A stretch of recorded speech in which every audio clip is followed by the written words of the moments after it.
Good evening to all, here and online.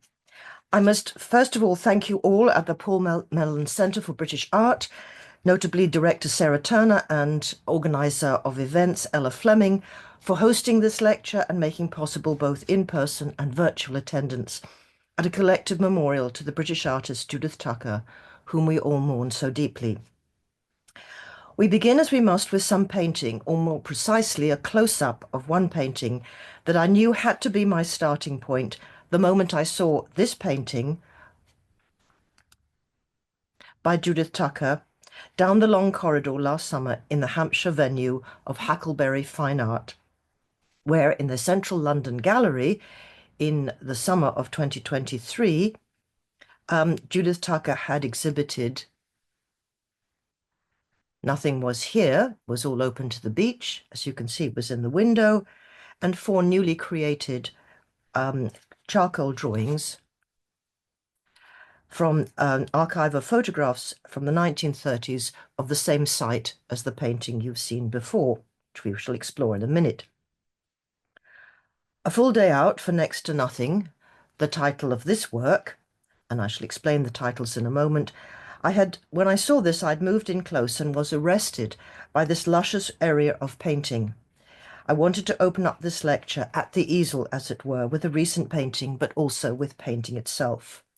Judith Tucker was a painter, a brilliant draftswoman as well, but she reported she always wanted to be a painter from the moment she saw her father putting blobs of paint around the frieze in her childhood home that suddenly became a crowd of joyous people. That materials could induce such impressions of movement and life entranced her. Now, we've been looking at a section of A Full Day Out for Next to Nothing. These titles are not casual phrases. They are lines from the beautifully crafted free-form poetry of Harriet Tarlow, who was the co-creative partner with Judith Tucker in many of her last or most recent projects since 2013, including publications in book form as well as exhibitions such as Never Ends, Outfalls, Behind Land, Sound Unseen, all done between Harriet Tarlow and Judith Tucker.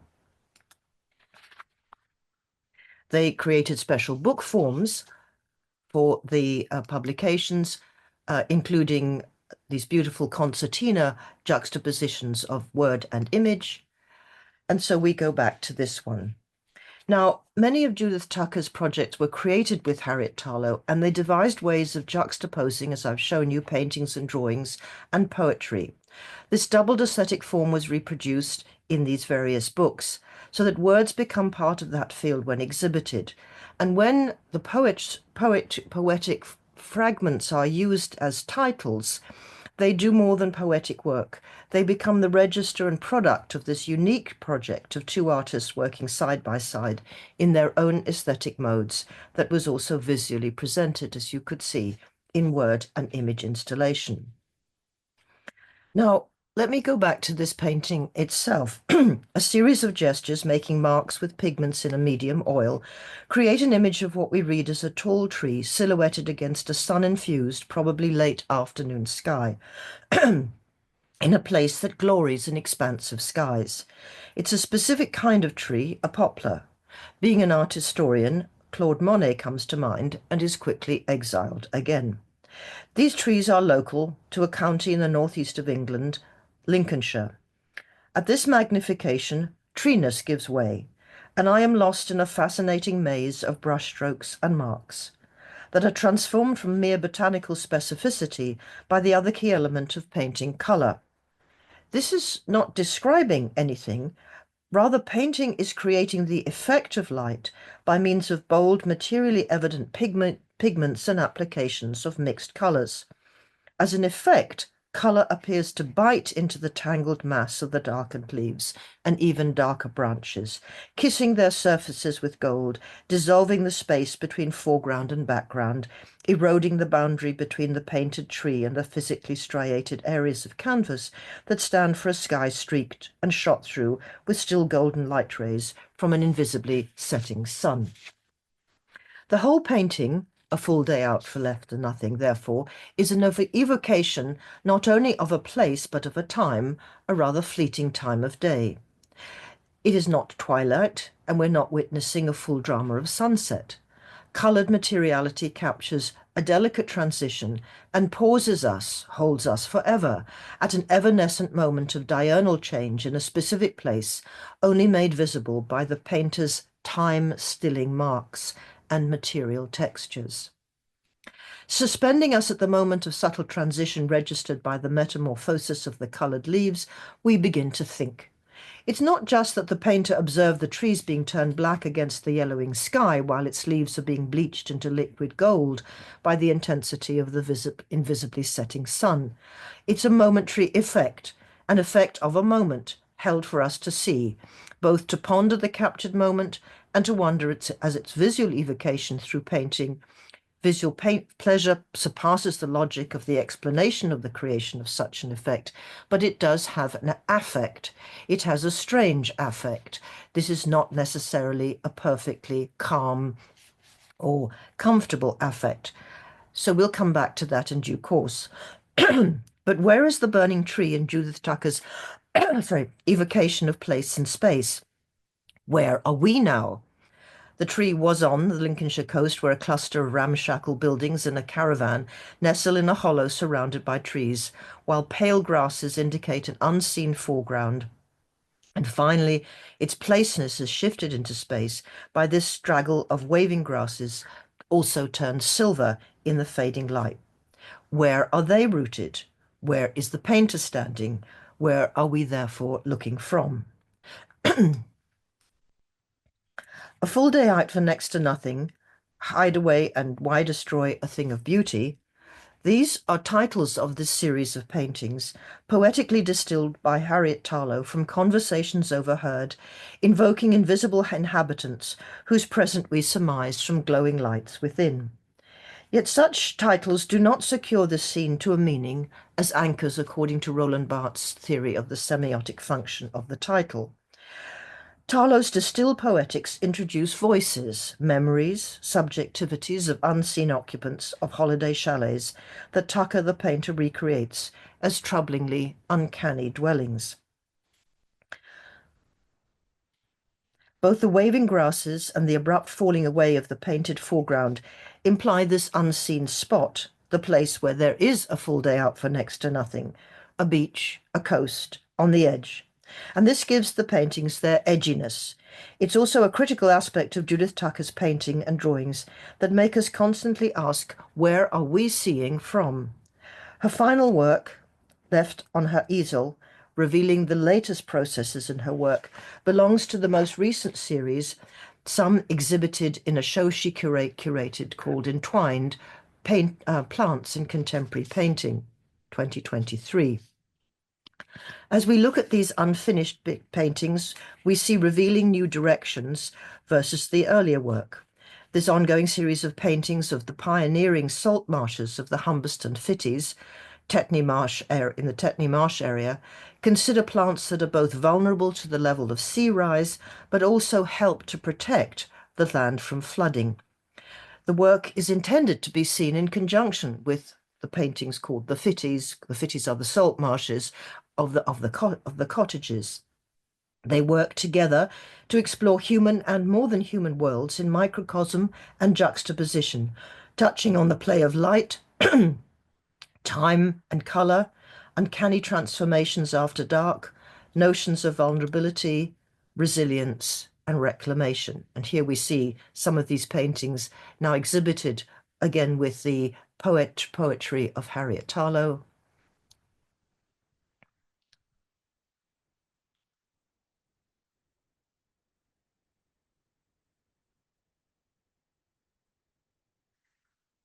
And the most recent showing another new direction in the ways of representing these wise and life-saving, planet-saving plants. The echo of words distilled by Tarlow from the inhabitant of the holiday shallows also installs both the listener and the painter, and thus a point of view that is invisibly inscribed into the structure of our encounter with Tucker's compositions. Now it is the plants who have a voice. This is a critically important dimension of all Tucker's painting. From where is the scene being painted? whether working with found photographic points of view or from observation through walking, sitting, and drawing. The structure of the work inscribes a perspective, even at a distance, or distanced by the photographic source, or later literally on the ground level, close up, as she observed the miniature world of plant life of the eroding salt marsh coastlands, and thus we see paintings from the ground level. Now, this is an awesome burden to be here, as thrilled to be talking about the brilliant British artist as I am heartbroken to be doing so in an absent caused by a cruel and criminal act that took her life on the 14th of November, 2023. Memory of the wondrous presence, the creativity, the wit, the liveliness of Judith Tucker is an active work that follows the work of mourning. Work being used here in the dynamic Freudian sense of a kind of psychological economy, a processing of loss and realignment, which becomes memory. In the place of immediate unbearable grief comes the creative work of illuminating the person and the work, which, made by her hand and her mind, continues to produce a still vibrant resonance. We now mark the 12 months since the terrible event by being here to think about the work, the art that Judith Tucker created. What was its project? How was it realized? What was its practice? How shall we read its deep logic across such a varied range of work? The series Caesura, Resort, Born Home, Tents, Outfalls, Night Fitties, Dark March, and many more. I want to ask, I'm sorry, I'm going to go back by 1 minute just so we see her again. I want to ask, what were these works trying to find through material and formal realization? What did these works speak indirectly, unknowingly, as these haunted or menaced sites? As an art historian, I have tools and protocols for writing about works of art and attempting to discern meanings and patterns in objects, both material and semiotic, visually and conceptually elusive, works on both paper or on canvas with pigment, oil, charcoal, but these can mislead. Wider historical knowledge and broader cultural analysis are also needed to trace what I call the conditions of possibility and necessity that shaped Judith Tucker's practice, and then to delineate her participation in many of art's histories: British, feminist, Jewish, new materialist, eco-critical, post-Holocaust. And above all, her place in the collective negotiation, therefore, of post-Shoah transgenerational trauma through creative thought and aesthetic production. These different histories do not necessarily align, but they are all elements that we can track. So after anguished hours and many false starts, I return to my initial hunch: start with painting itself. I shall soon introduce two pairs of images that will encapsulate a series of pairs of images, I'm sorry, that will encapsulate the artist and the places of her creative artworking. This is a term that I borrow from the contemporary artist Bracha Ettinger's brilliant phrasing, and then two paintings that will pose the question: what was Judith Tucker seeking to make visible from both what is invisible, if not representable, and what, in Catherine de Seger's thesis on radical artworking by artist women of the 20th century, called inside the visible. So these two terms, artworking and inside the visible, are relevant conceptual frames for what will follow. So the first pair, which includes A Full Day Out for Next to Nothing from 2022 and a painting from the early 2000s, which is called Resort Number 2, are very different works created 20 years apart. Theme, method, facture, color, surface, gesture, affect. How shall we make sense of their difference and discover their deeper continuities beneath changing topics? The word comes from the Greek topos, which means both commonplace, as place, but it also means a theme or rhetorical device. The paintings on the left, as I say, are Resort 2, which were exhibited with Resort 3, another in the series in Vienna in 2005, and they represent the middle term of my tripartite title, Being in the Place. We shall have to pass to the second pair to arrive back with some provisional answers about working on the edge, being in the place, and standing with the earth. As this pair of photographs show, we see a paint-encrusted boiler suit and a photograph of a woman alone seated on a pebbly beach looking towards the sea and sketching. Both are illustrations from the PhD of the doctoral thesis of Judith Tucker, awarded in 2002 by the University of Leeds, and it was expressively titled Painting Landscape, Mediating Dislocation. We are looking at an image of concentration and the alignment of hand and eye and mind in drawing on the one hand, a primary act in one theory of art. We're also seeing the traces of materiality of paint encrusted on protective clothing when what had been seen and drawn is transformed into painting. Who is the artist on the beach? What is her practice? What is her project? Now, the past tense reminds us that we are gathered in mourning, but also in celebrating the artworking of Judith Tucker. My third pairing takes us from the beach in North Devon to an image of the same artist on the beach in northern Germany, the Baltic coast. Not sketching here, but I mean, which is also sketching, but the painting makes it look that she's been painting. In her distinctive concertina sketchbooks that refuse to stop or frame the unframable flow of the world, which we are living inside, even as the artist attempts to stay the time-space flow and capture sequences of eye-hand impressions. I show the artist's decision to exhibit her sketchbooks, which are these concertinas that she made specially to have this continuous surface. And she has exhibited them in this form. But I'm also adding a later sketch, now shown in the painted form, which shows us nothing, just sea and sand. What was she to find at this particular place? So we have to come back to this featureless boring at this stage, being in place, by trying to work out how she got there.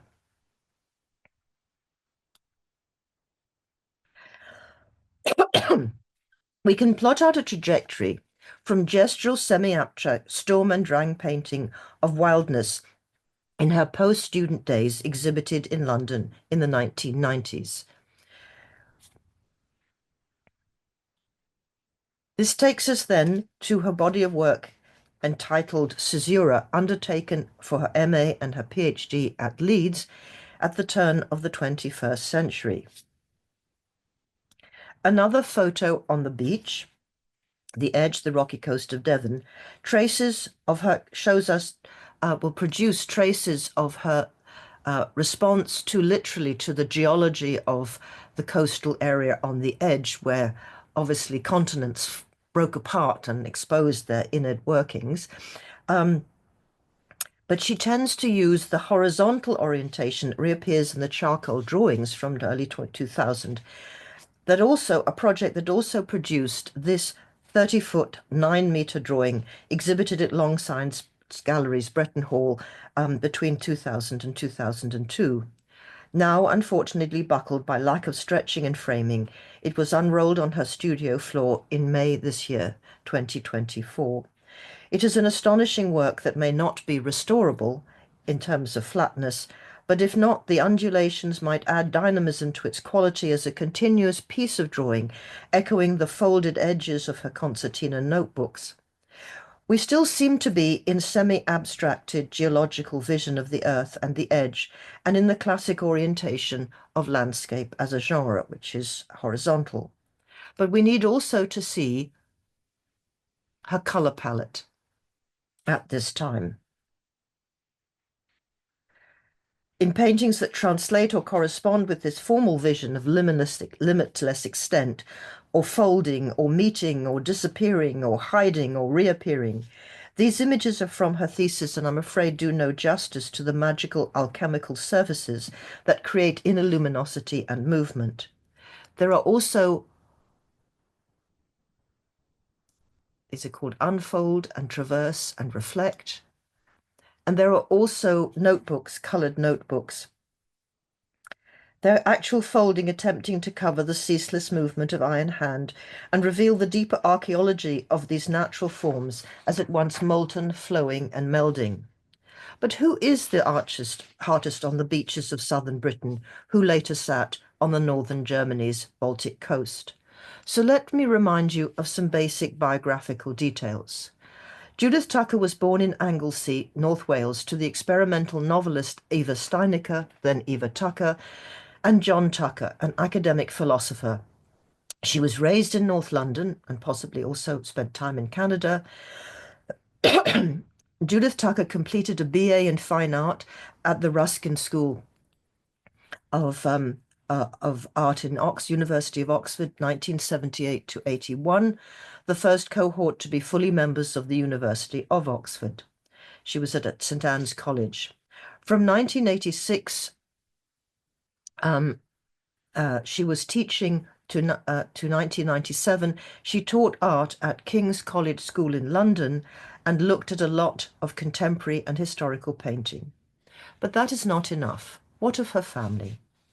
The artist's mother, whom you see as a baby here, with her mother, Margot Opfer Steinecker, in Berlin, 1930. Felix Opfer, Margot's father and Evie's beloved grandfather, was a renowned medical doctor in Berlin for 33 years, living in a 10-roomed apartment. He was famous enough to be targeted by the National Socialists with a group of eminent doctors immediately after the National Socialists gained power. They were prevented from working with any except Jewish patients, and then eventually they were kept in Berlin until 1942, when they were transported to the horrifying ghetto camp of Terezin outside Prague, where, starved and ill, Felix Opfer died in October 1942. His wife, Doris Opfer, was deported and murdered in Auschwitz in December 1943.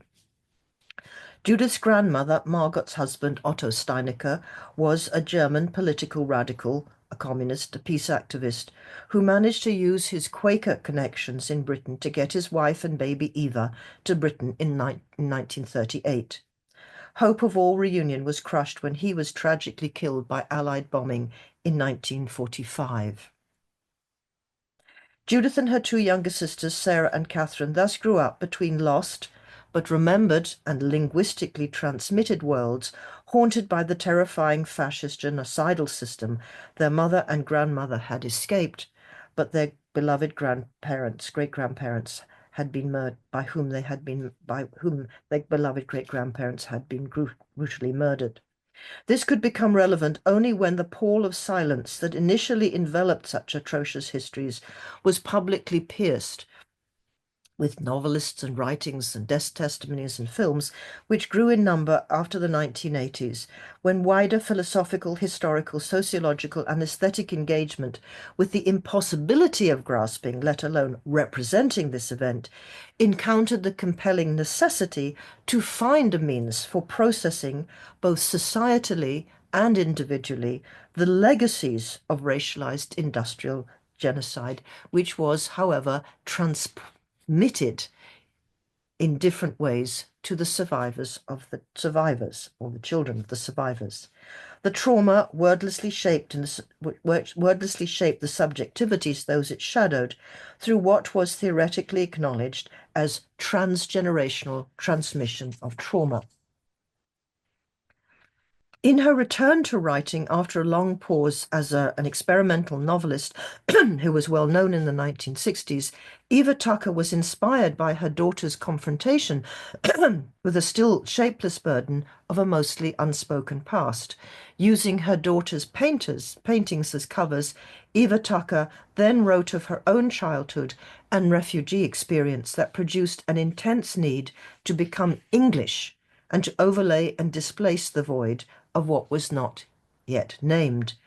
But in a sense, the second generation, her children's generation, felt the need to roll back that surface, that veneer of Anglicization, and dig into this past.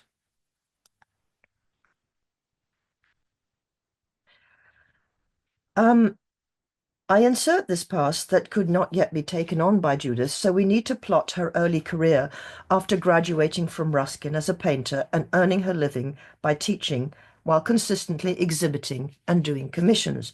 I managed to locate some early portrait drawings, as you see on the left, um, and have been provided by the school, where she taught for 11 years, with archived reviews and illustrations of her exhibitions at the Cotman Gallery at the school, her farewell notice, as you can see there, when she left, and intriguing evidence that she did a series of portraits of remarkable women contemporaries.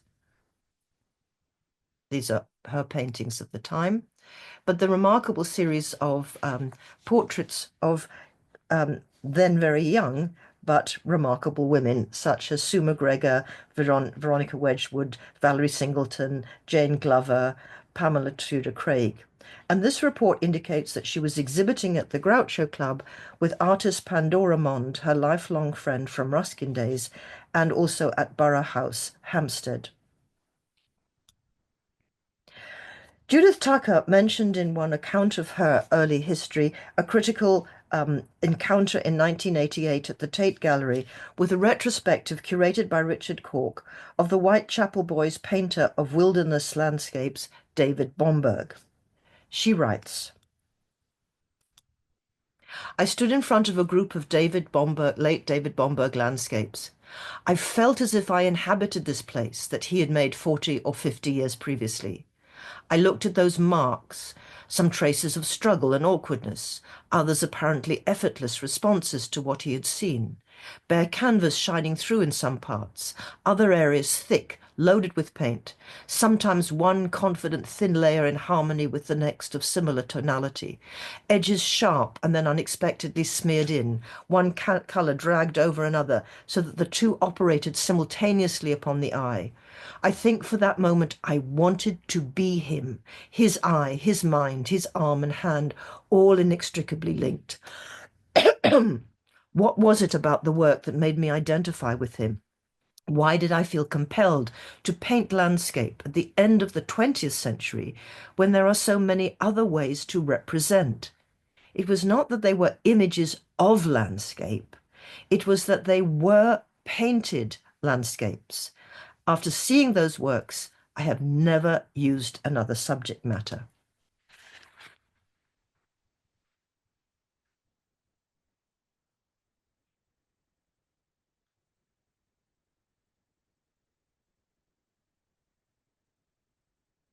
The passage is from her thesis, and we can see landscape means wildness and mark making, and place means painting.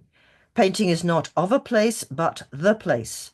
The passage might suggest a conventional story of revelation, identification, the discovery of her project that hovers between a genre landscape and the late modernist preoccupation with medium and materiality itself, and the question of place as somewhere to inhabit via displacement, someone else's paintings.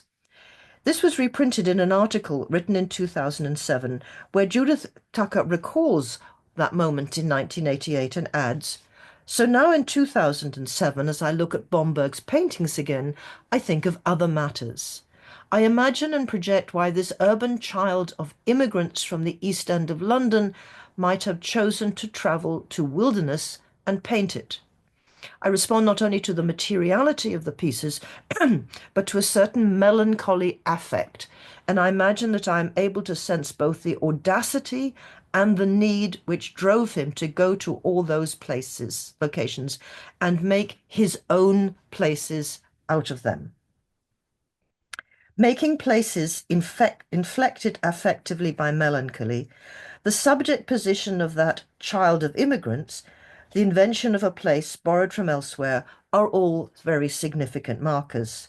These are the key issues I have been pondering as I move from being a friend, a colleague, into a feminist-inflected, Jewish-sensitized art historical inquiry and analysis of the bodies of work by Judith Tucker, so tragically interrupted. Something is here hinted at, but is not yet explicit, about Bomberg's being a child of immigrants. By 2007, Judith Tucker was naming a biographical fact as a subjective disposition tinged with melancholy. Later, she would claim it for herself in a different form when she stated, I shall never know what it is to be a refugee, but I do know what it is to be the child of a refugee. The immigrant's child from the East End turned painter Bomberg was perhaps haunted by his parents' traumatic escape from the violence of the pogroms of early 20th century violence that drove millions of Jewish people from Europe. By the time Judith Tucker undertook her own project, the legacies of the mid-20th century genocidal violence directed at Jewish Europeans was being memorialized, theorized, and represented in art, literature, and film. And Judith Tucker was part of that moment. So let me track that one.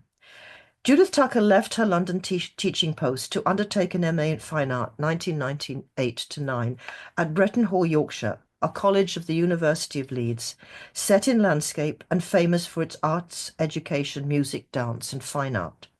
This was followed by a PhD in fine art titled Painting Landscape Mediating Dislocation, also awarded by the University of Leeds 1999 to 2002. Her supervisors were two Yorkshire men, both artists deeply involved in British engagement with pre-modern and then post-modern landscape, and with being artists from, if not directly the working class, but certainly not privileged class backgrounds. One was David Hill, became the world's expert on J.M.W. Turner. Hill dedicatedly traced the actual points of view and places from which Turner looked, saw, drew, and painted all over Britain and Europe. The other was David Walker Barker, an artist of landscape as the deep archaeology of the earth, of class memory and British working class masculinity. Both men were very important to Judith Tucker's work in thinking about land, class, memory, and loss. Then, between 2003 and 6, she held an AHRC postdoctoral fellowship in the creative and performing arts at the newly founded AHRC Centre for the Cultural Analysis, Theory and History at the University of Leeds, one of whose core research themes was Historia and Memoria, history and memory. She was then appointed a lecturer and senior lecturer in fine art at Leeds, working both at the School of Fine Art initially and then at the School of Design, where she was the director of the Contemporary Art Programme. With artist Ian Biggs from Bristol and Mary Modine, a academic from Dundee, Judith Tucker founded Land 2 or Land Squared, a research network of artists engaged in land and place-oriented artistic practice, with which you can see this on the website of Land 2D, where they quote from David Simpson the idea that the question of being placed has become all-consuming conception. He talks about the mapping our personal positions with an ever-expanding matrix, which now include anything from our place of birth, ethnicity, political loyalties, gender, spiritual orientation, to the minutiae of our life-size choices, our holiday destinations, preferred sexual practices, diet regimes, and if we're academics, the particular theoretical subsects with which we identify ourselves in this or that ongoing discursive polemic, all of which suggests a profound anxiety about our sense of place in the world. And Mary Modine is a very specific engagement with philosophy, literature, feminist, and indigenous studies, which stresses perception as a cognitive and interpretive process. She also works in place-based research, which connects with cultural values, history, and embodied experience that takes the form of creative art and practice writing. The key aspect of Land Squared is to engage with the possibilities of landscape place research as it is understood today, while also recognizing the contested nature of both these terms. She also founded, with these others, Mapping Spectral Traces as an international group of scholars, practitioners, community leaders, and artists who work with traumatized communities, contested lands, and diverse environments. This is a socially engaged artistic practice to map unseen and unacknowledged difficult pasts that structure present-day social relations. Sorry. And the key reference point for this is Avery Gordon. Sorry, go forward. Whose book Ghostly Matters Haunting and the Sociological Imagination appeared in 1997, and it has very great impact on this transformation of the question of history and place. So when we summarize this, we have Judith completing her BA, Tucker completing a BA in Fine Art at the Ruskin School, teaching art for 11 years, sending many others to art school herself, doing an MA and a PhD in that new sense in which artists were acquiring these second, third, and tertiary degrees. The PhD in fine art only emerges in the 1990s. Then she has a creative fellowship to take on a new project, and then she becomes the director of a project, particularly after 2013, she joined the Contemporary British Painting platform for contemporary painting and became its chair in 2023.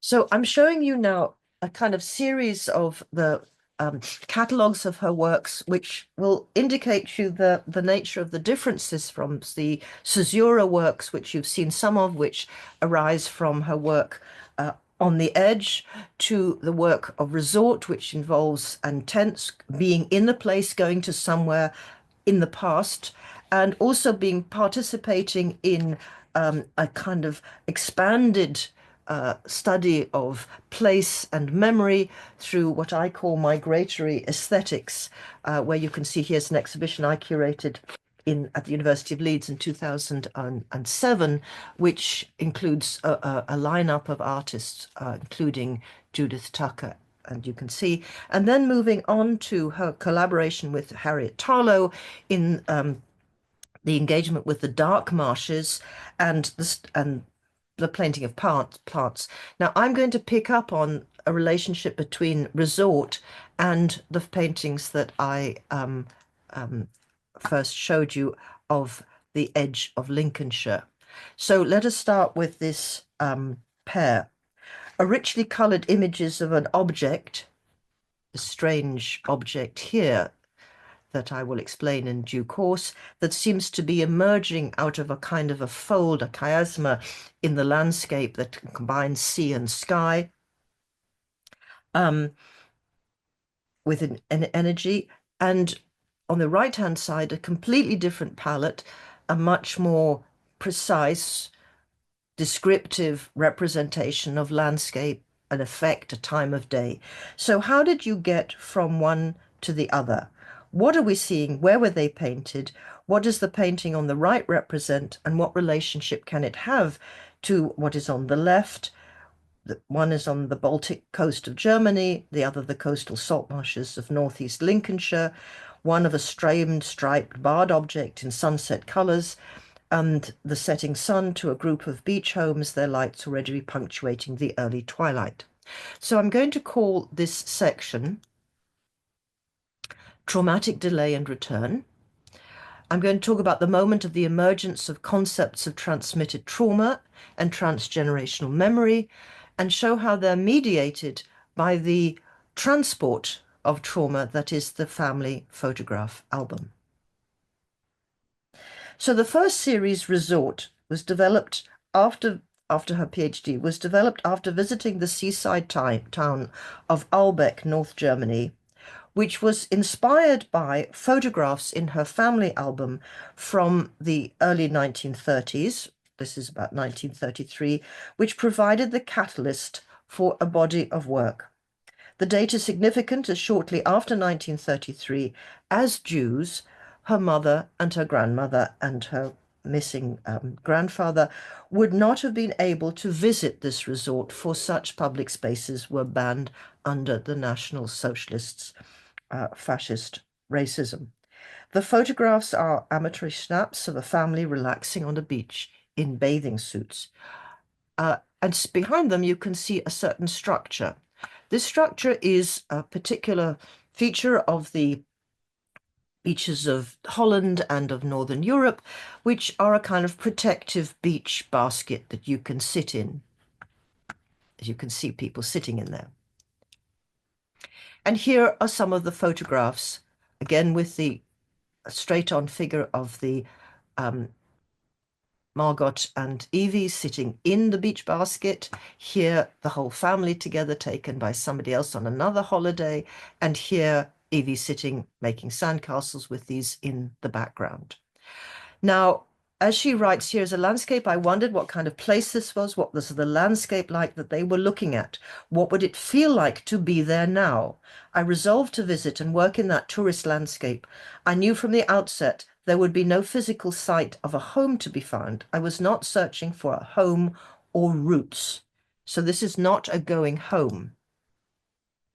And I just wanted to bring in Charlotte Salomon, the contemporary of artist in terms of between Margot and Evie, who herself holidayed in her great work Life or Theatre, showed paintings of her own childhood holidays on these North Sea beaches, where you see also the Strandkorp as a feature of the beach clustered here. And notice the sort of the bars.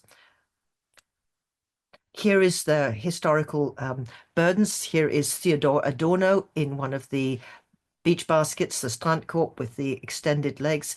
Here is a wicker version in which we see Thomas Mann. And these are very strange objects. They somehow populate in mass ranks. They are numbered. They can stand alone.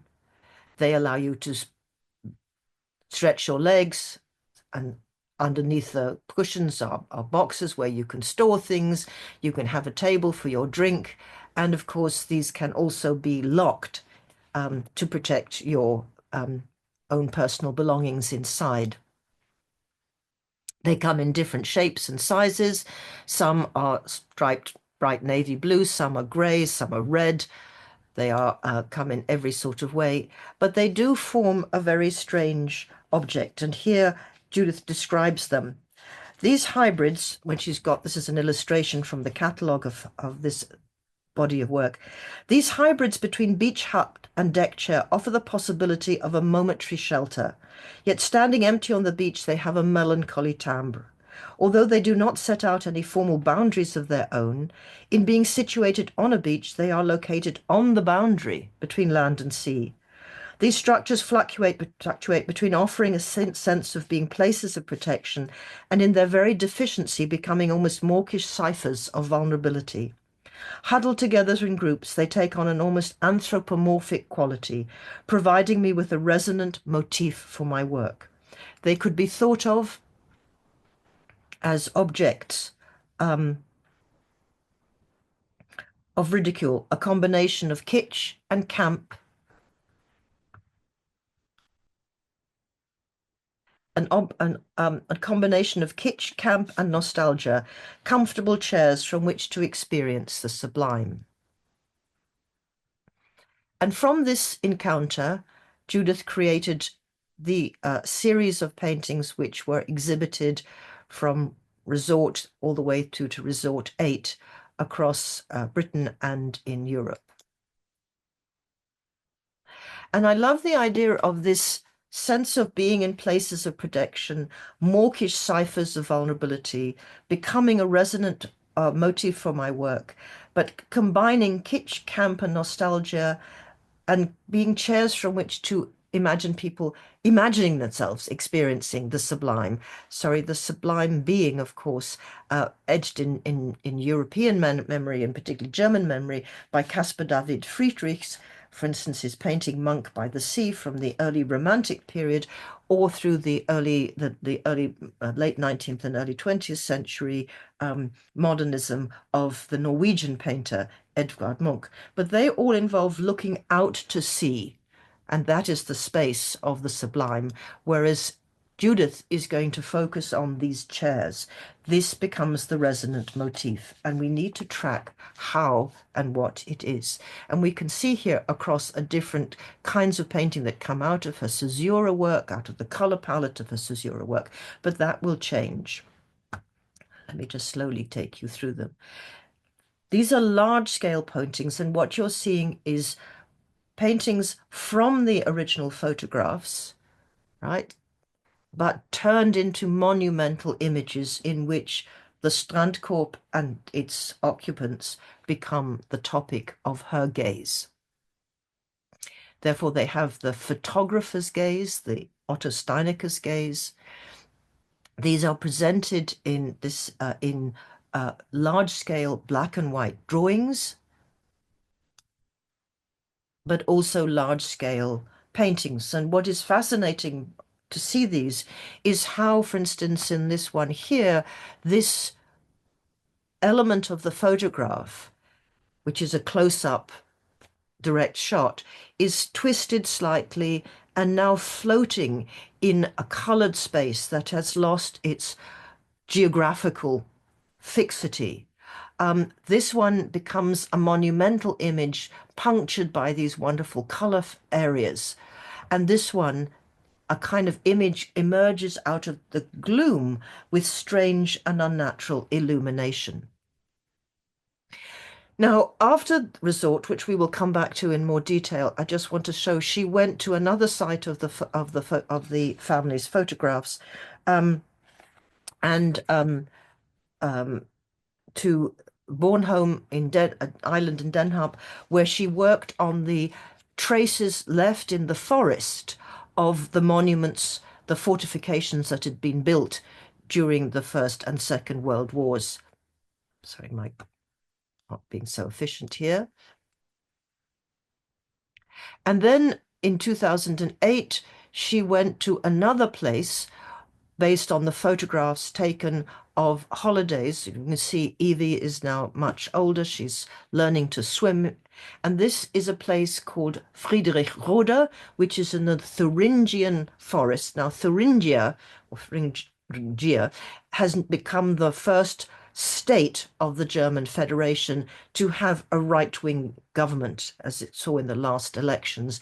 It's always been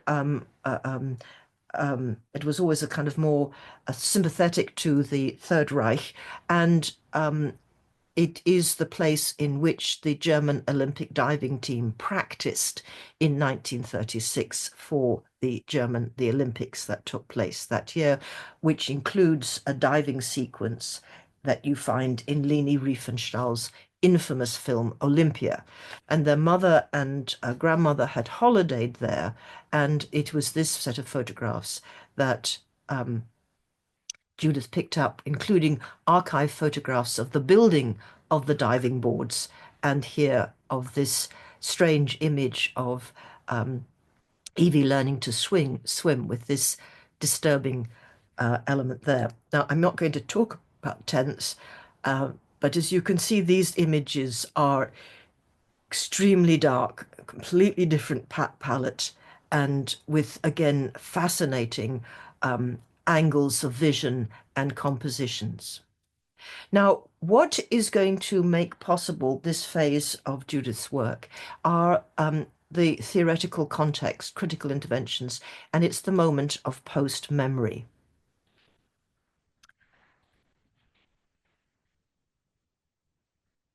This is a moment of cultural and theoretical engagement in the 1990s across history, philosophy, sociology, with the question of memorializing and representing what happened between those swimming paintings and the present, namely the Shoah or Holocaust.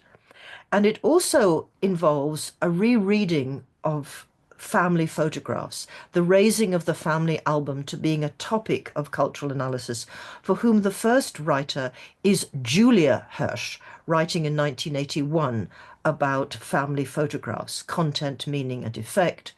And then the concept of post-memory, which was inspired by Art Spiegelman's work of art using the cartoons to tell his father's story and speak of his sense of being the child whose childhood had been occupied by the memories and stories of his father's and mother's experience.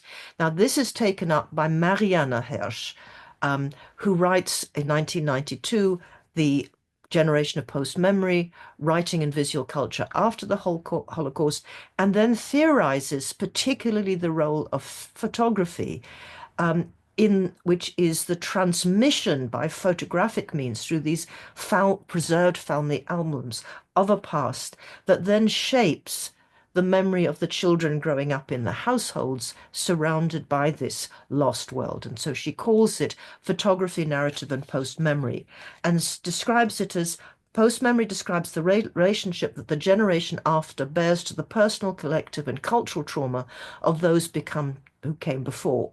To experience, these children have experiences that they remember by means of stories, images, and behaviors among which they grew up. They're not their memories, but they are as if they are their memories because they are part of, in a sense, the fabric of their childhood, transmitted to them so deeply and effectively that they seem to constitute memories in their own right. So post-memory's connection to the past is mediated not by recall, but by imaginative investment, projection, and creation. And this is puts us, the children, in these situations to have narratives that preceded one's birth dominate one's own present, almost evacuating our present through the memory of ancestors. And what is being imprinted are traumatic fragments of events that still defy narrative reconstruction and exceed comprehension. So this is why there is transmitted memory, but also it is implanting a traumatic element of what cannot be actually spoken, but actually is continuing to have effects in the present. And this, we see a whole range of books at this particular moment. Helen Epstein, who went searching for other children of survivors to find if they too had these same symptoms of this pre-occupied subjectivity, called Children of the Holocaust. Dina Wadi, who was a psychoanalyst who studies how certain children become the memorial candles in the families, being the ones who carried this more specifically than others. And Karpf writes her own autobiography of what she calls living with the war, living with the Holocaust, the war after, the keepers of memory. And this led to a theoretical development, Shoshana Fellman, in her collection of the study of witnessing and testimony as survivors began to talk. What's the process of moving on from these real memories and inherited memories and trauma, and the notion of trauma theory really becomes a major part of cultural and literary discussions. At the very same time, there's a breakthrough in wider cultural discussion of the meaning of the Holocaust, set off notably in 1989 by Zygmunt Bauman's astonishing The Holocaust, Modernity and the Holocaust, where he argued that the Holocaust was not a medieval aberration, but an event made possible by the deep logic of modernity, its rationality. He called it the gardening society that he shockingly discerned. At the same time, the horror instinct of genocidal racialized industrial murder of Jewish and Roma Europeans, and the official policy of euthanasia of the disabled, the persecution of political dissidents and sexual minorities, raised the question of representation of such astonishing and horrifying events as not being beyond, but at the very limits of representation, which is the formulation by Saul Friedlander in 1992. These limits are marked by the fact that there are no precedents with which to comprehend the novelty of the event that we call the Holocaust. And this was taken further by Jean-François Lyotard, the philosopher, with the notion of the différent, phrases in dispute, the sense of there not being words in our vocabulary adequate to its novelty and effect. And so it is unphrased. It is as yet unphrased, even as we try to. And finally, I put on come out of his Strandkorb, the philosopher Theodor Adorno, who wrote his reflections on after Auschwitz, which include the word in German nach Auschwitz, nach meaning both afterwards in a temporal sense, but also the obligation in a sense that we always are traveling towards it. We must be oriented towards it because we must not forget that this happened. This happened in the 20th century. So it's not just an event to memorialize, it's an event that we must phrase, analyze, understand, because it happened within the context of the modernity that we are still living in. And of course, at this time, film, the 11 years that Claude Lanzmann from 74 to 1984 undertook to make a film about, not about the Shoah, but about the traces of the Shoah in two places, in voices and faces, and in places. So he traveled extensively and filmed, introducing, in a sense, the place, the landscape, the place where it happened, consolidating that sense of it happened and it happened here, and we shall see how that works.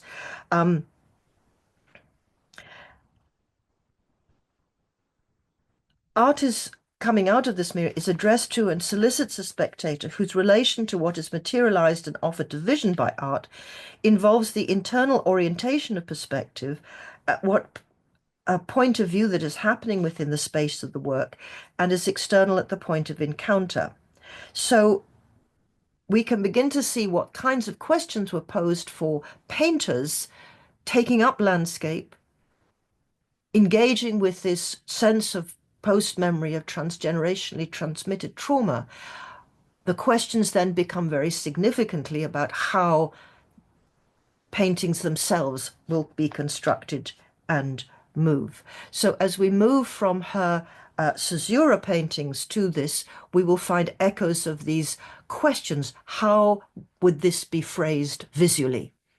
But at the same time, in the 1990s, for a brief moment, Jewishness became speakable in the discourse of identities and diversities of that moment.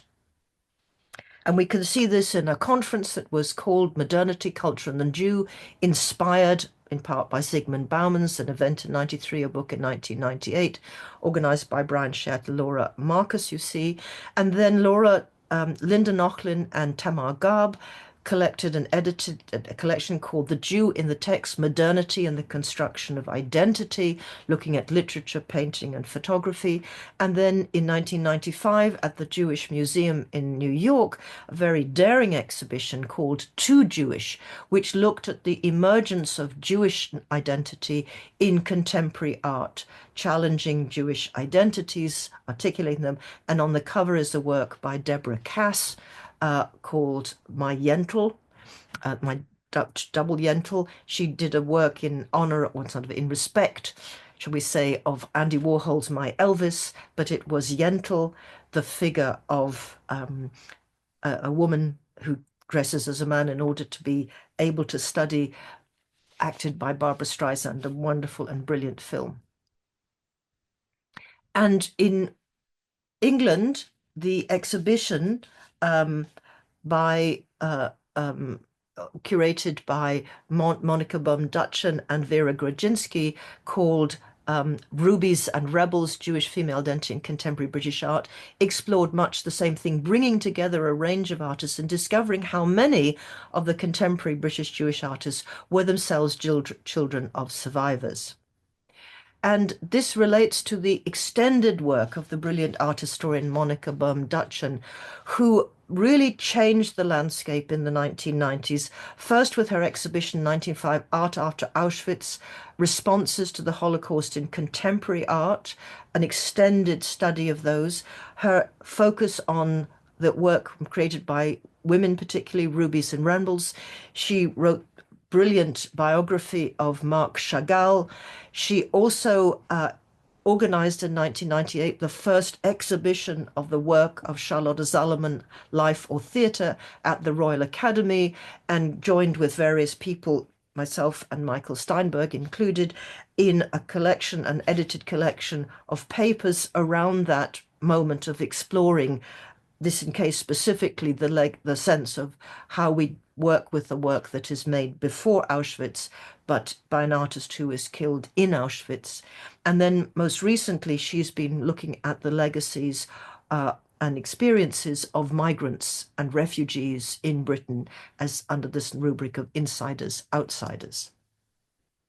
And one final person I must introduce here is the artist Lily Markowitz, born 1961, whose work became part of the Center for Cultural Analysis, History and Theory in 2001, when her work Places to Remember was included, and I'm coming to that in a moment. But an intervening moment is to show that this engagement with Jewishness that became so possible after the late 90s had not happened in the period in 1994 yet, when Arbi Kutai, an American Jewish artist who'd long lived in London and been part of the Royal Academy pop art scene, had a retrospective at the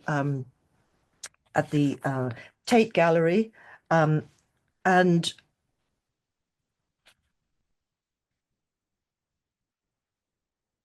in 1994, and encountered such extreme vitriol from the art establishment for daring, in a sense, to make his exploration of Jewish identity significant. Kitai wrote that, he was born in Ohio in 1940.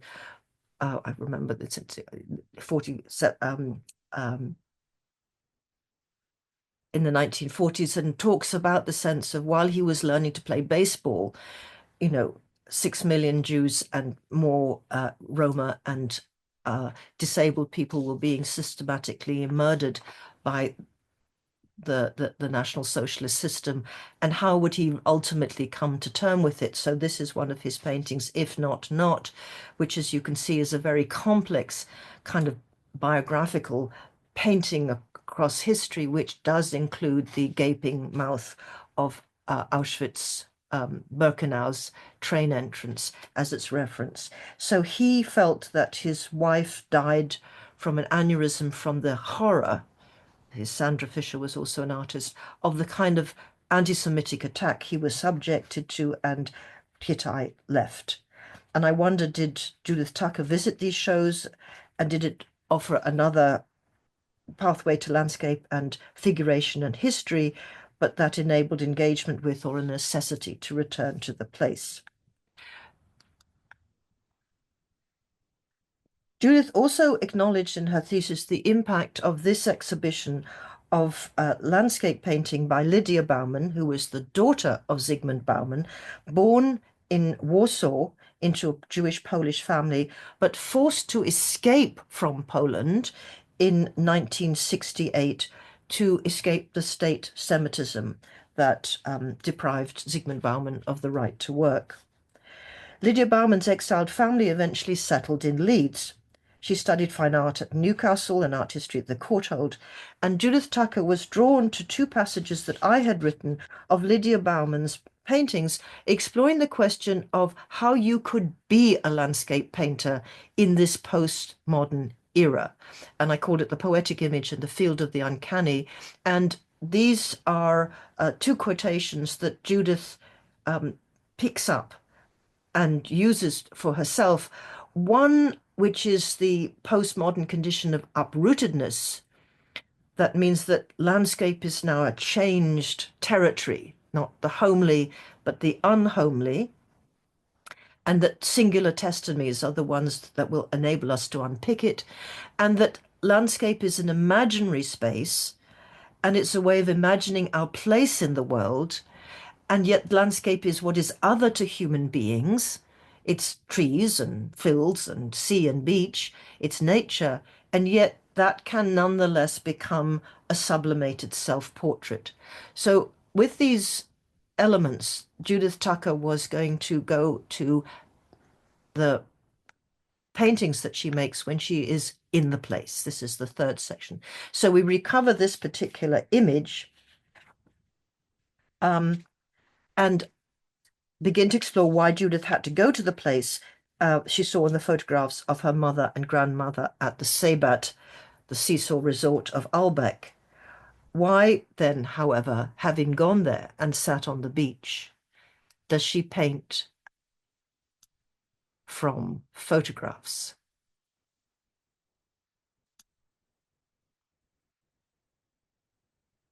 Just to remind you. She says the first series was developed after visiting the seaside. Photographs were the catalyst for the work, right? What would it be like to be there now? So this is a very post-memorial activity. And here's this magnificent drawing that she does, which is now in the University of Leeds gallery. So when I looked at the sketchbooks that were recently put on show by Helen Clark at a beautifully curated exhibition at the University of Leeds, I noticed that the initial sketchbooks found nothing much to paint. But slowly, we can see what I've discussed already. These strange objects enter into her sketchbooks for their shape, their color, their numbers. And in these watercolors, we begin to see some element of this stripe as being a feature. She took photographs, as we can see there, and then she incorporated them initially into these very semi-abstract, richly colored paintings, making the gap between the gap between the Strandkorps, the point of view as interesting, and as well as the shape, experimenting with how she could make this a motif.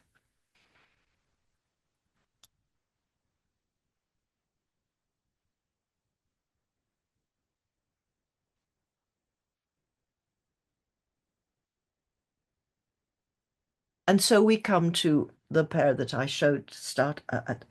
So a very extraordinary engagement with this tantalizing, mysterious object dislocated from its place in space or transformed by paint and also by drawing.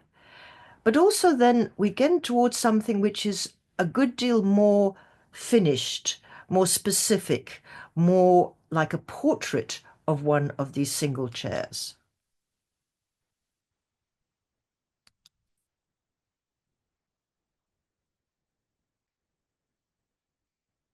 And the painting that I showed you before of the version which has a ghostly tone and a disappeared or minimalized background.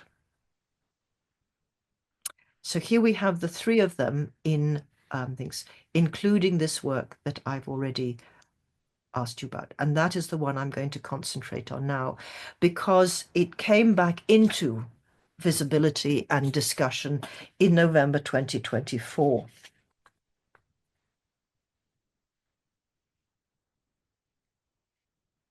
This is the entry to the exhibition at School of Design in Leeds, November 2024. It is powerfully figurative. It isolates a single beach chair on an almost dark background. Dramatic lighting positions the single Strandkorb in almost gloom. The slightest sliver of beach and sea are just visible behind its looming shape and shadowed hood. Where is the light coming from? What is the beach basket facing, or rather, where is it going as it appears to drive forwards towards the viewer from deep inside the space of the obscured background, where in certain lights other ghostly shapes are vaguely visible? Why does it feel as it belongs to the present of its making? This is not a reworking of the historical family photographs of the 1930 holidaymakers from the world of the time before. This Strandkorb is probably painted from life, real, because she bought one and sited it in her Holmfirth garden to the amusement of her Yorkshire neighbours. But then, who is the life-sized figure lying in this strange posture, traversing space, limp, thrown across the basket? I now know that this is the artist Lily Markievicz, the child of Jewish survivors of the Holocaust, who has long been engaged in profound aesthetic and philosophical reflections on how this carried burden of Jewish thought might, indeed even must, or may not be able to not enter into contemporary art making. Lily Markievicz was part of the Rubies and Rebels exhibition, and in the course of the opening in November 2024 at the Memorial Exhibition for Judith in Leeds, Lily Markievicz and I met again in front of this painting. I had invited Lily, in fact, in 2002 to celebrate the opening of Centre Cath, which I directed, and by installing as our opening exhibition her work Places to Remember Too. I also showed her in migratory aesthetics. Lily was born in post-war Germany to non-German Jewish refugees, survivors, where she moved to, and then she moved to England to study history of art and fine art, first at Reading University and then at the Slade School in London, 1985 to 87. Between 85 and 90, she made a number of videos and pieces appropriately described as expanded cinema. And since 1990, she concentrated on large-scale photo-based installations with elements of sound. She's exhibited widely in Canada and also made books, and this is the catalogue for her exhibition at Centre Cath in Leeds.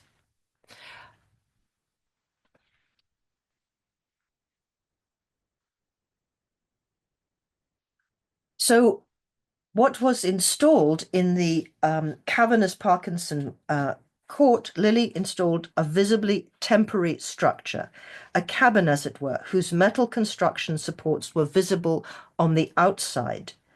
It had no doors. One could see through it end to end. Did it evoke, in Jewish terms, a sukkah, the temporary shelter built annually in autumn in memory of the tents of the endlessly homeless ancient Hebrew wanderers in the wilderness, or did it indirectly tip into my mind the horrible idea of a cattle truck? Surely it was all three, colliding and layering my unease as I entered, seeking shelter but finding none. I was disturbed by a deeper sense of a revoked inside-outside binary. The interior space was infused with sound, words spoken from speakers at each four corners by a female voice enjoining us to remember. There were large black and white photographs on the long side walls facing each other. One showed a metal bowl in a shaft of light, filling with and spilling sand. It spoke across the inner void to a triptych whose outer wings of enlarged images of and open images of sifting framed a photographic image of two hands, one releasing grains through its visibly opened fist. Land and sea, water and sand, evocative elements enigmatically evoking many connotations and clear citations. There was no settling on any one meaning, aesthetics luring the gaze, but refused visible meaning.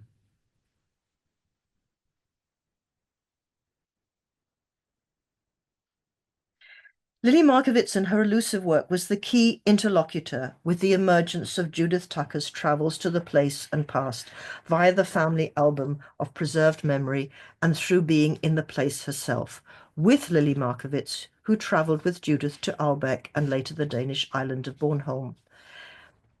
I have no time here to explore with you the works which focus on again on holiday slaps on the Lido, as I've said. But I really need to stress how deeply Lily Markievicz was part of the wider conversation. She was perhaps its deepest philosopher of how any art practice could, as it must, touch this past that shapes the present, historically and psychically, possesses its generations, even if denied, ignored, misunderstood, but always impossible to grasp. The key ethical condition was, as Theodorno insisted in his essay on the problem of suffering, is that what came after Auschwitz demanded a perpetual orientation towards it. This post-memory generation was now creating aesthetic practices at that moment that could be oriented towards without representing whatever the heinous crime was by inventing new forms of art making to encode not its memory, but its haunting. I first saw this large painting when we unpacked the old paintings in Judith Tucker's store in her studio in early 2024. It was wrapped in plastic that terribly stuck to the surface, so it was slightly damaged in two places, as you can see, at its edges as the plastic was gently pulled away. It has since been professionally restored. This photograph taken with the flash, which was a mistake, bleaches the color to show you the workings of the background. Here it is propped up against the windows of her studio, shown in contre-jour, so that the ghostly shapes of other strandkörbe, the beach baskets, come into view, while a streak of sunlight catching the sand behind the basket serves to locate the beach and the sea shoreline. Each lighting allows us to see more of its workings and to recognize something radically different that introduces darkness as a signifying element and that also suspends time and place. So what are we seeing? Well, it's not a beach scene exactly. Its surrounding somber lack of color envelops the giant striped blue and white basket in a gloom pierced only when you looked closely at a strip of sand indicated behind the looming laden chair. The figure is dressed in modern clothes, blue jeans and trainers, locating this scene in the present, yet their colors harmonize with and are striated by reflected blues on the pale blue sweatshirt. We had it professionally restored, as I say. In my conversation with Lily after this encounter, which was deeply shocking for her, because it is she who is seemingly asleep in the Strandkorb, in this troubling pose that could be rest, or might be worse. Since then, we have been exploring the painting together by email, and she has given me permission to quote from that exchange. She writes, as for the painting itself, the figure and the structure of the foreground will always capture the first interest. However, if you look to the right and into the background of the painting, you will see that the painting's vantage point, in and of itself an interesting feature, and not normally obvious in her work. The painting is seeing this, as it were, from inside and behind the Strandkorb. So I've stressed the vantage point as a feature of all Judith's work, a legacy of the key debates in both feminist theories of the gaze and power structures in the image and theorists of landscape painting and tourism. She goes on, Lily Markiewicz, one possible approach is to both take it, the background or the deep inner space, literally as the focal point from which this image takes its parameters, but also to see it as though it depicts the farthest end of a tunnel from which a road emerges. And with some imagination, the Strandkorb could be seen as the front of a train emerging from the said tunnel, clad, as it were, in the emblematic stripes of the death camps. And if it's not too brutal an image, carrying a corpse, or at least a figure in a slightly ambiguous resting position. Both these themes were frequently present in our conversations, Judith's and Lily's, and especially the way we joked, using a certain iconography as a loaded shorthand, as is often the case with humor. She then continues, the painting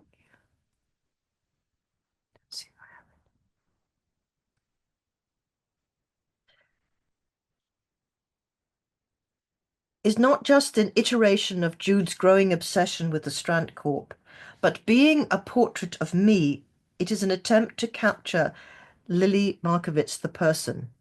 It's a character study. And what better way to do this than to utilize the very vocabulary of the things I was obsessed with, felt had defined me and my concerns, my project, and my personal being with equal intensity. Because of what I know about this painting, I'm here thinking of my interest in binary polarity, Hegelian dialectic, the contradictory nature of feeling both alive and yet not at all, carrying a burden of a past unexperienced yet fully embodied, to just pick some of the obvious, though not necessarily the most important elements. And then she provides a brilliant gloss of how this painting, by composition, color, and above all, orientation of the viewer in relation to the space and force field of the painting, gives form to attention, to the impossibility of representing this history, but the possibility of creating a vocabulary that, once it is worked through by the viewer in this way, itemizing, thinking, understanding each component, yields the moment of perception and also of cognition. She continues, in the painting, I am embodying all the inherent contradictions of the leisurely, restful posture of a contemporary holiday maker, reclining in a protective structure in a landscape space of beach, whilst emerging from or being sucked back into the tunnel of history, clothed in the colors and imagery associated with the death camps.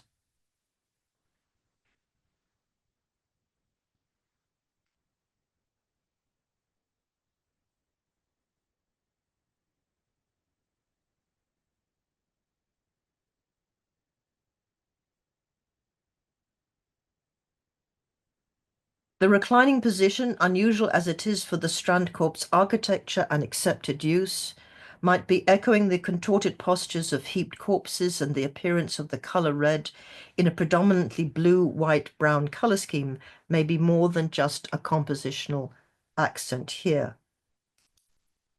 Of course, I wonder what people make of the open phone book, deeply incongruous in a beach basket, and not really identifiable as such, on which the legs are resting. Now, for those of you who do not know what yellow pages are, they are the old telephone books that listed names of occupations and addresses of people who might be useful to us, and it becomes an oblique signifier of listing to be ciphered further in dialogue with some of the emergent signifiers of bureaucracy of genocide: records, ledgers, lists of names, transport lists, Red Cross lists of displaced people. Lily Markovits has drawn our attention to the unusual angling of space and directional thrust of the painting, so different from the frontal exchanges with the holiday makers in a photographed mother and child, or glimpsed sleepers casually snapped that clearly align our viewing position with the original photographer, the grandfather Judith Tucker never knew before the scene. The surrounding darkness of this work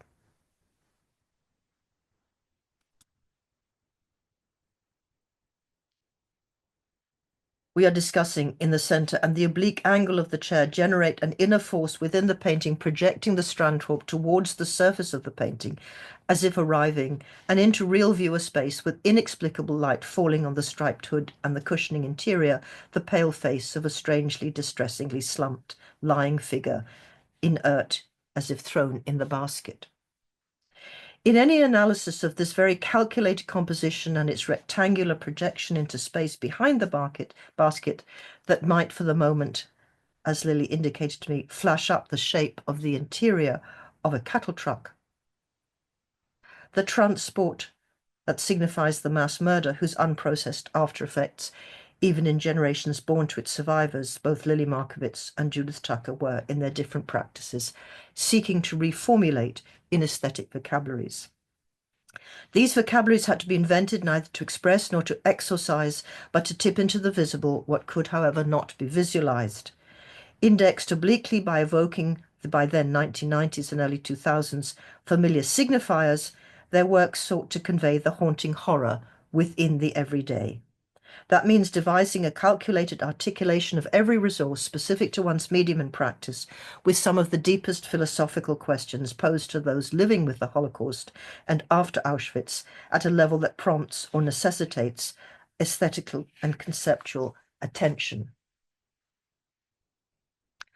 Lily Markowitz was deeply engaged with the writings of Edmund Jabez, whom I quoted in my essay on her work, Catching and Losing the Sands of Time, the Dialects of Place and No Place in Jewish Being and Memory, in the work of Lily Markowitz.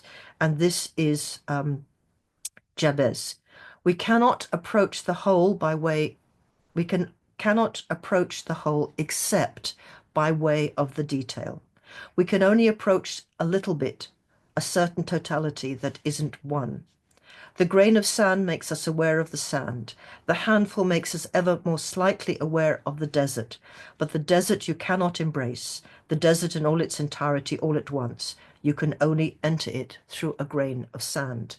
And in some sense, I'm suggesting that the Strandkorb and the beach become, as it were, metaphorically, the grain of sand for the enormity of what they were finally doing. So this is the key, through the key of this painting and Lily Markowitz's presence as an indexical sign to the debates Judith and she shared, we can begin to see how this shapeless sense of afterwardness, this burden of transgenerational trauma, could be formulated not as formalism, not expressed as expressionism, not even represented, but obliquely precipitated into recognition as the viewer puzzles over and is obliged to find words to match what and recognize what has been tipped into visibility. So now we come to my final pair of images, jumping from resort to the night fitties that look so different.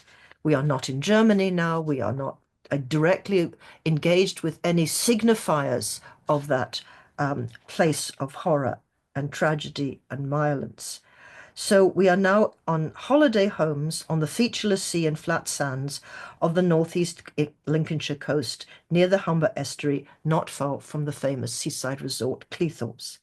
In the plotlands of this salt marsh coast, northern working class men and women and men built flimsy temporary summer dwellings called chalets, unregulated and idiosyncratic, individualized and make do.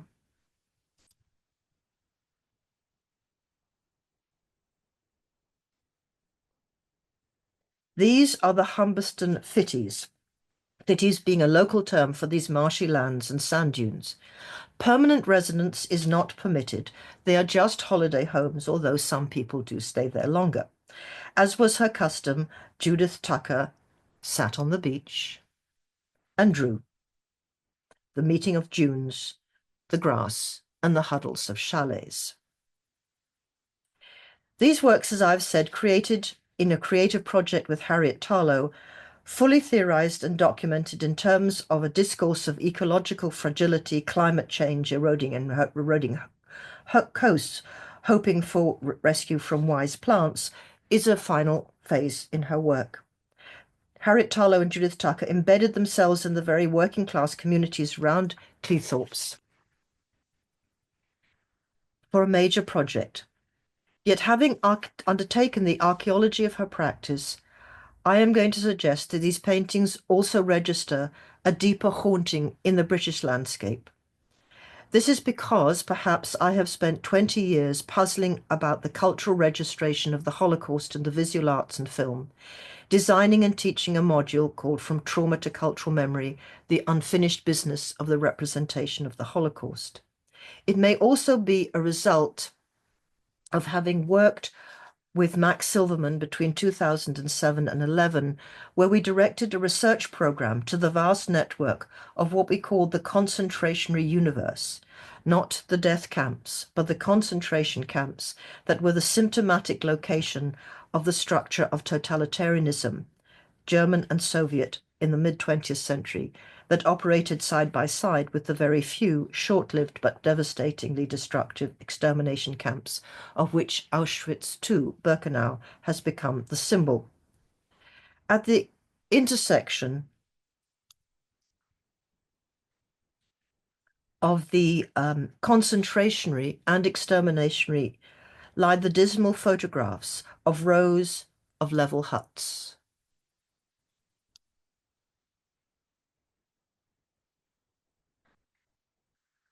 Electric wires hanging as they are strung across space, darkness pierced by the brutally brilliant searchlights. In our project on the concentration universe, we spent one entire year studying René's 32-minute film Night and Fog and the question of how aesthetics could become cultural resistance. Judith Tucker was part of our research community, attending many of these events and sharing our reading of how aesthetic form can both capture and resist the concentration universe that was the condition of and extends beyond the genocidal to infect everyday life with dehumanizing terror. Now, Judith Tucker did not mistake the Fitties holiday homes for concentration camp barracks. But I am daring outrageously to suggest, however, that the images of the liberated concentration camps of Germany that came to stand in for the invisible death camps stalk her paintings and also reclaim some celebration of working class defiance and self-definition. The shadow of the camps do not blot out the reality of this community that Harriet and Judith themselves joined, but the paintings and other histories haunt this cluster, specifically the night fitties, and thereby reveal something else, local, British, as also traumatic in these places, once again on the edge.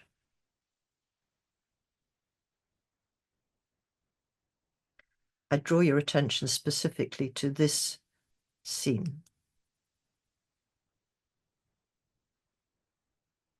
No viewer who has watched Alain René's Night and Fog or Clint Lanzmann's Shoah can fail to carry in their musée imaginaire, their imaginary museum, how both films transformed and rendered sinister and menacing, seemingly innocent landscapes and the night.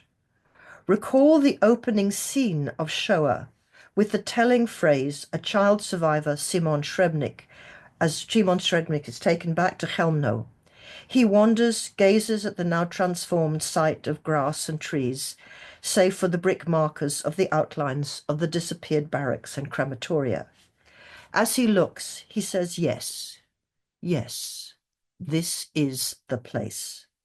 Landscape becomes for Lanzmann throughout the film of his restless journeys to the places, the silent witness of invisible horror and the unspeakable. You can see the section.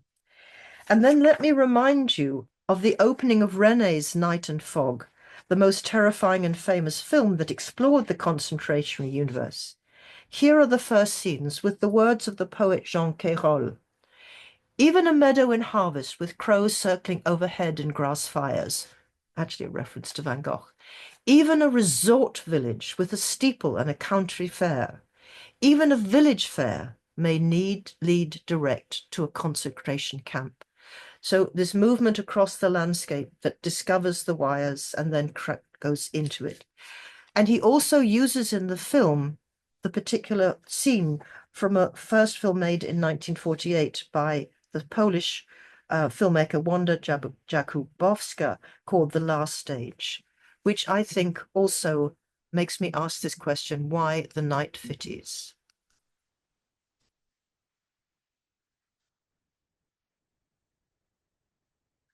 What I am arguing is not about derivation or influence. I'm proposing that an uncognized haunting with a brooding melancholy and the affect of menace, inexplicable in terms of the real site in Lincolnshire, inflects these brilliantly created paintings of night scenes. These scenes are time-stamped in terms of British history for Judith, because Judith Tucker has captured a visual articulation also of a divisive moment in British history. The moment of Brexit nationalism and what later was called the fall of the Red Wall, with the defeat of as it were, the Tory victory in the election that followed Brexit. She is, however, also registering by this aesthetic language the trauma of class, the trauma of a northern British working class communities of deindustrialization that emerged in the years of the first neoliberal Tory government, the Thatcher, and it haunts these individualized holiday chalets, nestling on the menaced coast of an eroding island, um, suffering under the force of human-induced climate change, which is going to be the impending man-made catastrophe. Homeliness is undone. With tints of the uncanny carried in details, Judith Tucker noted, fairy and streetlights, fences, dark interiors. As artist Alison Rowley has mentioned to me in conversation about these works, the paintings teeter on the edge of the picturesque, a key element in the evolution of one trope of British landscape painting, where wilderness is tamed by composition and homely cottages. But the picturesque associated so much with paintings of effective times of day, like sunset and early twilight, does seem at work. Yet I think it is undone by a quality that is hard to name. That being outside, kept at a distance, the blocked promise of a cozy indoors of familiarity and homeness, is disturbed by lowering skies, the clusters of dark trees, the eerie contrasts, the eerie contrasts of typical of streets without regular street lighting, and even then, even the setting sun becomes unable to relieve the power of darkness. We have traced a journey from the almost geological wilderness of the North Devon coast, being on the edge, to the close-up of wise plants, being with the earth, that might save the earth, passing through the historical traumas of racialized genocide and of deindustrialization and class. This is a complex trajectory for one artist, but understanding the scale of this project situates Judith in a critical space in British and contemporary art. And at the new intersection of artists as researchers, Judith Tucker was an eloquent speaker, presenting her work and her projects in subtle terms of the dialectic of medium and memory. Her brilliance with and her love of acts of painting and drawing, which I would love to keep showing you, there is another scene, a more somber timbre, at work. In one text she writes, "It is through the materials and processes of art, not just the ostensible subject matter, but that we subvert the ordinary. Painting in particular, with its many layers and glazes, oscillates between the thing itself, its own materiality, and acting as a surface sign or image. There is a relationship for me between these processes of layering and meshing, the viscosity and liquidity of paint, with the salt marsh itself, and by extension, the fitties. The layering is inherent in digital imagery that informs and contrasts with those like painting. Like most painters, I photograph as well as draw the places I work in, as well as looking at old images and hear stories about the place, so that my paintings are haunted by all those layers, material and metaphysical. This contributes to the feelings that are evoked, be they sinister or joyful. I hope not to dictate in my work, but merely suggest. Recent events have revealed how divided and fragile our society is, such as Brexit and now the COVID-19 crisis. This fed into more work, as do more local debates about the future of the plotlands that have been exacerbated in recent years. You can see this in the play of flags and Englishness in some of the works. Like Lily Markowitz and Mariana Hirsch, Judith Tucker knew there was something to drawing her to the edge, to the place, and for her painting to become a place to go places in real space. But I think in her work, she was also traveling into what needed to be given aesthetic form in order to become a memory to think with, and thus not a shapeless, haunting ghost. It was that legacy that enabled her to infuse the British everyday of Lincolnshire or Devon with an elsewhere that charges her painted work and drawn work with a significance way beyond the theoretical and cultural frameworks she latterly used to situate her practice, particularly the ecological. I am suggesting that we can situate the art practices of Judith Tucker like R.B. Kitai in the moment of the 1990s and early 20s, when the Shoah and Holocaust and cultural issues of Jewish memory and transgenerational trauma were articulated in philosophy, psychology, sociology, history, literature, cultural studies, and finally in visual arts. and even as Kitai was rejected by the British establishment for daring to do this so overtly in the 1990s. Apart from the remarkable art historian Monica Bohm-Ditchen, Ernest Alphen, and myself, only a few art historians came late to this party, but it has become a major theme in cultural analysis. This, my situated reading of Judith Tucker's project, is a work in progress, a work undertaken in sorrow and mourning. It's developed in muted happiness to have been able to discern a deep logic and trace structural connections within this work of a remarkable painter whose oeuvre needs to be assembled and presented by a major British institution. I'm very keen to assemble the team to do it. We shall just need the venue and the funds.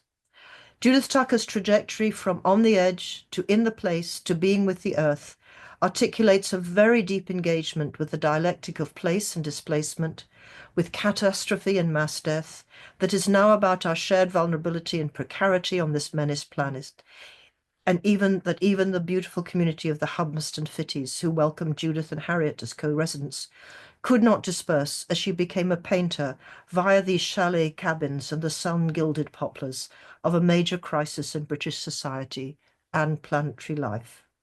From coastal wilderness to a close-up of a menaced planet, Judith was a remarkable and deeply thoughtful painter, and I have hardly talked about her drawings.